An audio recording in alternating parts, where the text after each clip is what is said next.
저는 시장 상승론자입니다. 2025년 부동산 안 좋을 것 같다.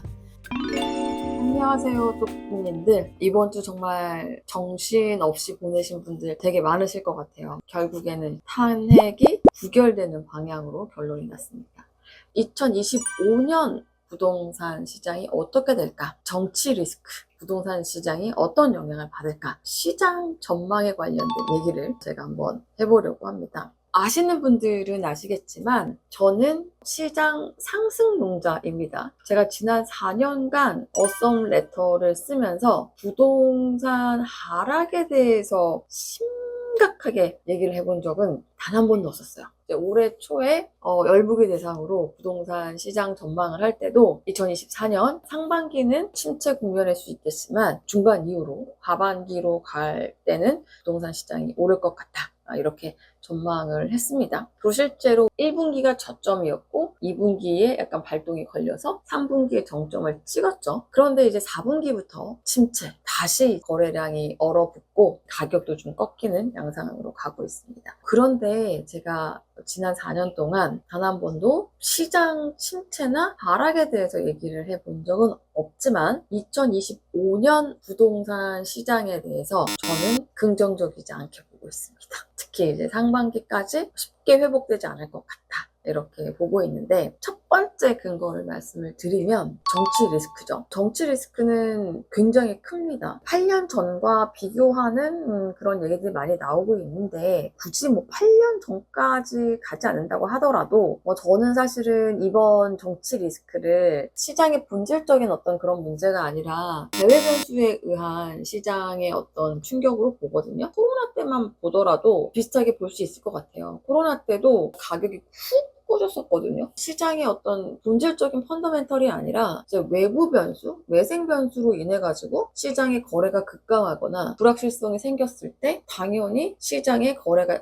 없고 침체가 되는 거는 맞습니다. 그래서 이번 정치 리스크도 분명히 외생 변수이기 때문에 부동산 시장에 충격을 줄 거예요. 지금처럼 이렇게 불안한데 거래를 활발히 하거나 시장에 투자를 하러 나가는 사람은 사실 별로 없을 거예요. 그런데 제가 볼 때 이거보다 더 중요한 게 있습니다. 이 정치 리스크는 외생 변수라고 말씀을 드렸잖아요. 그런데 저처럼 상승론자마저도 부동산의 침체 그리고 보합 심지어 하락까지도 보는 이유 중에 가장 큰 거는 경기예요. 경기. 차이가 있을 수 있는데 많은 사람들이 4분기에 국내 부동산 시장이 꺾인 게 정부가 대출 규제를 막아서 대출을 안 해줘서 꺾였다. 이런 분석들을 되게 많이 하고 사실 이것도 일정 부분 맞는 얘기예요. 근데 저는 더 본질적으로는 경기 자체가 3분기에 피크를 찍었고 3분기 이후부터 점점점 꺾이는 방향으로 갔거든요. 우리나라 자본시장에서 특히 주식시장으로 봤을 때 외국인 투자자들이 가장 많이 들어왔을 때가 2, 3분기예요. 저는 이제 주식 투자도 하고 부동산 투자도 같이 하다 보니까 이 두 시장을 같이 아울러서 보게 되거든요. 그러다 보니까 주식이 폭락을 하면 당연히 자금이 묶이게 돼요. 그래서 주식이 폭락하면 부동산도 당연히 영향을 받을 수밖에 없어요. 근데 이 4분기에 우리나라 부동산이 하락한 게 주식시장의 폭락과 맞물린다라는 거죠. 그러면 우리나라 주식시장은 왜 떨어졌냐? 기본적으로 기업의 실적이 다운됐기 때문이에요. 그래도 반도체 같은 경우에는 올해 1분기 저점을 찍고 2, 3분기에 계속 우상향하는 방향으로 왔었거든요. 그런데 이제 삼성전자가 망가지면서 세트 수요라고 하죠. PC라든지 안 그러면 핸드폰이라든지 이런 가전제품에 대한 디램 가격이 다시 떨어지고 있는 상황이거든요. 그러다 보니까 일단 우리나라 경기가 좋지 않습니다. 기업들의 체력이 좋지 않고 경제 성장률이 내년에도 지금 1%대라고 나오고 있죠. 그러니까 4분기에 부동산 시장이 하락했던 이유는 단순하게 대출을 막아서가 아니라는 거죠. 플러스 우리나라가 경기가 안 좋다라는 거예요. 만약에 우리나라 경기가 뒷받침되고 주식시장이 화랑이었다라고 하면 아무리 정부에서 금리를 인상하고 대출을 못해주게 틀어막아도 눈앞에서 부동산 가격이 오르는 거를 보고 내가 현금을 쥐고 있고 주식이 떡상한다. 그러면 투자를 하게 되어 있어요. 근데 그렇지가 않았던 거죠. 다시 돌아가면 왜 2025년, 그러니까 내년 상반기까지 하반기는 그래도 조금 반등 가능성이 있어 보인다. 근데 그것도 상반기를 어떻게 보내느냐에 따라서 달라질 수 있을 것 같기는 한데, 근본적으로 우리나라 경제 체력이 굉장히 많이 떨어졌어요. 근간이 되는 반도체 업황이 좋지 않고, 우리나라는 기본적으로 수출로 먹고 삽니다. 자동차도 그렇고 모든 것들이 다 이렇게 수출로 엮여져 있잖아요. 그리고 이제 트럼프가 되면서 과거 트럼프 때만 보더라도 우리나라는 타격을 받았어요. 그래서 트럼프 집권 이후에 한국 경제는 좋지 않을 거예요. 경제가 안 좋다 보니까 그 여파가 주식시장으로 오는 거고, 주식시장이 안 좋다 보니까 부동산도 안 좋아질 수밖에 없는 거죠. 그나마 고무적이라고 볼 수 있는 게 금리를 지금 한국은행에서 깜짝 인하를 했죠. 그리고 한 차례 더 할 것 같고, 내년 상반기도 더 금리를 인하할 것 같아요. 금리 인하는 굉장히 긍정적인 요소라고 할 수가 있겠죠. 그런데 이 금리 인하만으로 경제 상황을 살릴 수 있을까? 침체된 부동산 시장의 거래를 활성화시킬 수 있을까? 그거는 조금 역부족으로 보인다. 왜냐하면 대외적인 악재가 더 크게 작용할 가능성이 있습니다. 그리고 아주 단기적으로 본다라고 하면 지금 정치 리스크가 부동산 시장에 당연히 작용을 하겠죠. 그러면 부동산에 단기적으로 어떻게 작용을 할 것인가? 첫 번째, 지금 정부가 추진하던 정책의 올스탑이 오겠죠. 가장 대표적인 게 일기 신도시. 최근에 선도지구 선정이 됐고 저도 갔다 왔잖아요. 안타깝게도 추진이 되기는 되겠지만 정부가 얘기했던 속도로 추진은 절대 되지 않을 것 같습니다. 기존에도 이 속도는 쉽지 않다라고 했었거든요. 2027년에 착공 들어간다고 했었잖아요. 그리고 입주는 2030년? 지금 정부가 유지되는 상황에서도 그게 가능해? 라고 질문을 하는 분들이 계셨는데, 근데 이렇게 정권이 바뀔 수 있는 위기 상황이 왔다? 더 진행이 느려지겠죠. 안타깝지만 1기 신도시 재건축은 계획보다 느려질 것 같아요. 이게 가장 큰 타격일 것 같고요. 그리고 이제 혹여라도 정권이 바뀌는 경우가 발생한다라고 했을 경우에는 세금 폭탄은 각오를 해야 되는 부분이 있는 거죠.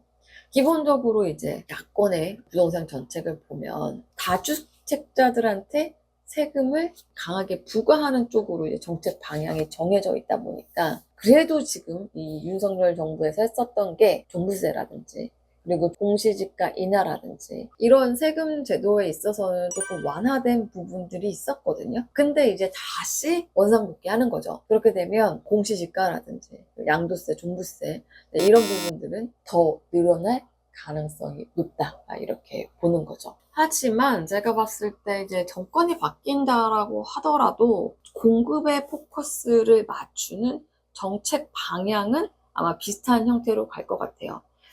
야권에 있는 그런 정책 공약을 봐도 앞으로 공급을 확대해서 부동산 가격을 잡는다, 이런 식으로 많이 가고 있거든요. 이 부분에 대해서는 변할 것 같지는 않습니다. 이름을 조금 바꾼다든지, 안 그러면은 임대주택을 좀 더 늘리게 한다든지, 그런 식으로 방향은 갈 수 있을 것 같다, 이렇게 전망을 해볼 수가 있겠죠. 자, 이렇게 해서 지금 제가 간략하게 시장 전망에 대한 결론을 내려보도록 하겠습니다. 2025년 부동산 상반기까지는 안 좋을 것 같다. 일단 펀더멘탈적인 요소, 우리나라 경제 성장, GDP 성장률이 안 좋다.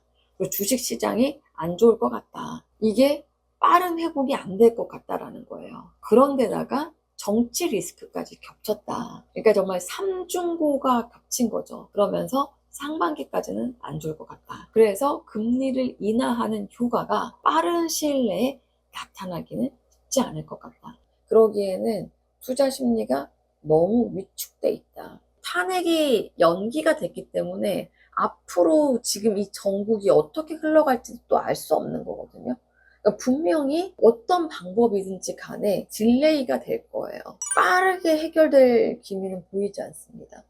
다만 제가 상반기라고 못 박았잖아요. 하반기에는 가봐야 알겠지만 그래도 조금 긍정적으로 볼 만한 부분이 뭐냐. 상반기에 금리를 인하했을 경우에 그 효과가 하반기에 나타날 수 있고 상반기에 안 좋은 부분들이 해소가 되는 거죠. 정치 리스크도 그때가 되면 해소될 거잖아요. 정권이 바뀌든 이 정권이 유지가 되든지 간에.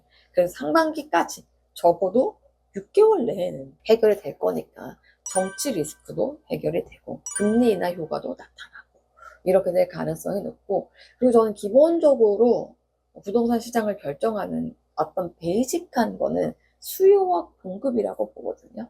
그런데 공급은 부족합니다. 2025년도에 서울의 신규 주택이 3만 5천 채 정도가 공급될 예정이에요. 그런데 서울은 기본적으로 약 4만 채 정도가 필요하거든요. 그러니까 2026년이 되면 또 더 줄어듭니다. 사람들이 살고 싶어 하는, 그리고 신축, 이런 아파트들의 공급은 또 부족해요. 그러다 보니까 공급 부족으로 인해서 가격이 하반기에는 상승할 가능성이 있다, 이렇게 보는 거죠. 근데 그것도 급격한 상승을 예상하지는 않습니다.